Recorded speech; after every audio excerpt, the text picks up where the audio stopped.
BA भाग द्वितीय में सामाजिक अनुसंधान पद्धति पुस्तक में तथ्यों का प्रदर्शन में एकविमा, द्विविमा व बहुविमा चित्रों का अध्ययन कर रहे थे।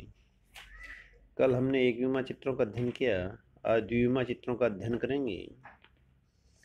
एकविमा चित्रों में केवल लंबाई का ही प्रयोग किया जाता है, चौड़ाई या मोटाई का नहीं, किंतु कुछ परिस्थितियों में इसके द्वारा वांछित उद्देश्यों की पूर्ति नहीं हो पाती। ऐसी स्थिति में चित्रों की ऊंचाई के साथ साथ मोटाई भी दिखाई जाती है। इसमें तुलना के लिए क्षेत्रफल का उपयोग किया जाता है, इसीलिए इन्हें क्षेत्र चित्र भी कहते हैं। द्विविमा चित्रों का प्रयोग प्राय वहाँ किया जाता है जहाँ छोटी तथा बड़ी इकाइयों के बीच 1:10 से अधिक अनुपात हो। ऐसे चित्रों को दंड चित्रों के रूप में बनाना कठिन होता है। द्विविमा चित्रों के कई प्रकार होते हैं, जिनमें पहला है आयत चित्र। आयत चित्र का उपयोग प्राय प्रतिशत परिवर्तनों को प्रकट करने के लिए किया जाता है, अतः ये प्रतिशत दंडों से बहुत कुछ साम्यता रखते हैं। इसमें लंबाई और चौड़ाई दोनों ही का प्रदर्शन किया जाता है। आयतों की लंबाई को 100 के बराबर माना जाता है तथा चौड़ाई में अनुपात के अनुसार अंतर दिखाया जाता है। इसके बाद इस द्विविमा चित्र का अगला प्रकार है वर्ग चित्र। जब सबसे छोटी और सबसे बड़ी इकाई में 1:100 अथवा इससे भी अधिक अंतर हो तो उसे दंड चित्र द्वारा प्रदर्शित नहीं किया जा सकता। इसलिए ऐसी इकाइयों का प्रदर्शन वर्ग चित्रों द्वारा किया जाता है। ऐसे चित्र बनाने के लिए संख्या का वर्गमूल निकाला जाता है। इस प्रकार के चित्रों में उनकी लंबाई और चौड़ाई बराबर होती है। नीचे दिए गए सारणी में विभिन्न देशों का क्षेत्रफल दिया गया है, उसे वर्ग चित्र द्वारा प्रदर्शित किया गया है। जैसे देखिए आप, नीचे जो सारणी दिखाई दे रही है उसमें देश का नाम लिखा हुआ है रूस, चीन, अमेरिका और भारत।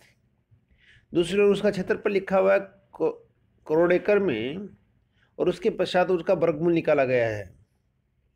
और फिर नीचे जो डायग्राम दिखाए गए हैं, जो रूस, चीन, अमेरिका और भारत, इस प्रकार से वर्ग चित्रों को प्रदर्शित किया जाता है। द्विविमा चित्र का अगला प्रकार है वर्त चित्र।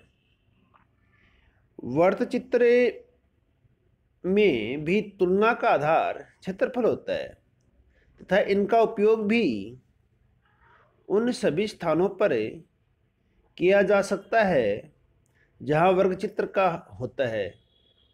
इनमें भी पहले संख्या का वर्गमूल निकाला जाता है, फिर उसी अनुपात में रेडियस मानकर वर्त बनाए जाते हैं। इन्हें पाई चित्र या पाई डायग्राम भी कहते हैं। वर्त चित्र दो प्रकार के होते हैं, साधारण वर्त चित्र तथा उपविभाजित या अंतर्विभक्त चित्र।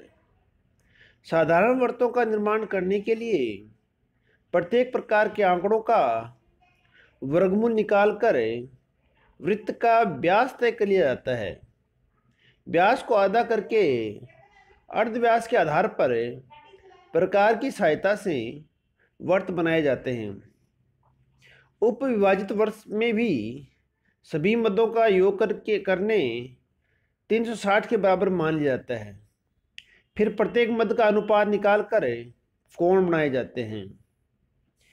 नीचे जो डायग्राम दिए गए हैं, सन 2011 की जनगणना के अनुसार 3 राज्यों में अनुसूचित जनजातियों की संख्या जो सारणी में दिखाई गई है, इसके आधार पर साधारण वर्ग चित्र प्रदर्शित किए गए हैं।